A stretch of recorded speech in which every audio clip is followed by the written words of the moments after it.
کوئی بندہ اپنے عملوں سے جنت میں نہیں جائے گا، جنت میں خدا کے فضل سے جائے گا۔ لیکن یہ جو اعمال ہیں نا، یہ سبب بنیں گے اللہ کی رحمت کا، یہ ذریعہ بنیں گے خدا کے کرم کے متوجہ ہونے کا۔ جب ہم نیک اعمال کریں گے تو اس عمل کی وجہ سے رحمت ہوگی، اور وہ رحمت ہمیں اللہ کے قریب بھی لے جائے گی، اور اس رحمت کی برکت سے رب جنت بھی عطا فرمائے گا۔ ہمارے ہاں یہ ہوتا ہے کہ ہم زیادہ تر چیزوں کو تقریر سننے کی حد تک لیتے ہیں،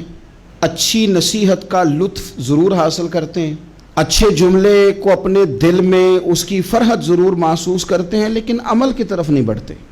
اس کا نقصان یہ ہوتا ہے کہ یہ معاذ اللہ ایک باقاعدہ شعبہ بن جاتا ہے کہ میں نے بڑی خوبصورت تیار کر کے تراش خراش کر کے بات کرنی ہے، بڑی عمدہ کرنی ہے۔ اچھے ادیب تو پیدا ہوتے ہیں، اچھے خطیب، اچھے واعظ، اچھے سننے والے، داد دینے والے تو پیدا ہوتے ہیں، لیکن اگر عمل کا شوق نہ پیدا کیا جائے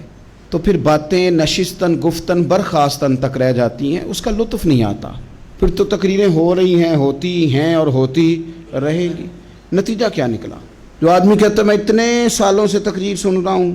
تو سوال یہ ہے کہ بھئی اتنا سننے کے بعد تم سنورے کتنا؟ سننے کا ایک ہی مقصد زندگی میں آپ سمجھ لیں کہ سننے کا مطلب سنورنا ہے، اور اگر آپ نے خیر کی بات سنی اور آپ سنورے ہی نہیں، میں آپ کو دعوت فکر دیتا ہوں۔ نبی پاک صلی اللہ تعالیٰ علیہ وسلم نے ارشاد فرمایا، ایک عورت تھی، طوائف تھی، ساری زندگی اس کی گناہوں میں گزری معاذ اللہ، پھر وہ ایک کنویں کے پاس سے گزر رہی تھی، ایک پیاسا کتا اس نے وہاں پیاس سے تڑپتے سسکتے دیکھا،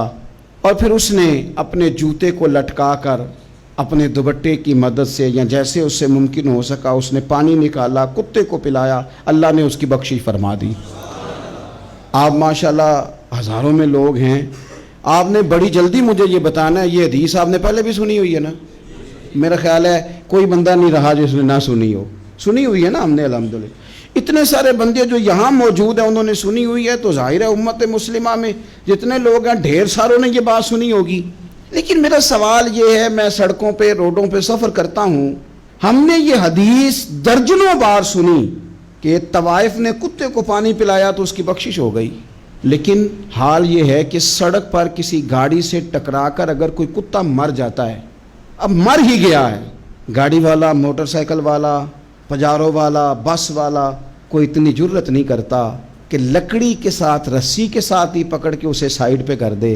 وہ سڑک پہ مرا ہوا پڑا رہتا ہے، یہاں تک کہ گاڑیوں کے ٹائروں کے ساتھ اس کا گوشت لگ لگ کے سڑک صاف ہوتی ہے۔ اس محبوب کے ماننے والے جس محبوب نے بتایا کہ طوائف نے پانی پلایا تھا، اور ہمیں سمجھ بھی آ گئی اور حدیث پڑھ بھی لی اور سن بھی لی، پھر اس ملک کی جو مسلمانوں کا ملک ہے اس کی سڑکوں پر مرے ہوئے کتوں کو اٹھائے بھی کوئی نہ، اور زخمی کتا زخمی ہو ہی گیا ہے، اب اسے سڑک سے سائیڈ پہ ہی کر دیا جائے کم از کم، تاکہ اس کی اگر جان باقی ہے تو بچ جائے۔ تو پھر مجھے بتاؤ نا میرے دوستو، ہم نے کس لیے تقریریں سنی ہیں، کس لیے خطبے سنے ہیں؟ واعظ و نصیحت کی مجالس کا مطلب ہم نے کیا سمجھا ہوا ہے؟ تقریر، تحریر، تصنیف، اچھی گفتگو، اچھا جملہ، اس کا معنی ہم کیا سمجھتے ہیں؟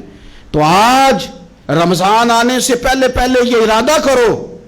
کہ رب کریم نے ہمیں جتنا دین کا فہم دیا ہے، سمجھ دی ہے، علم دیا ہے،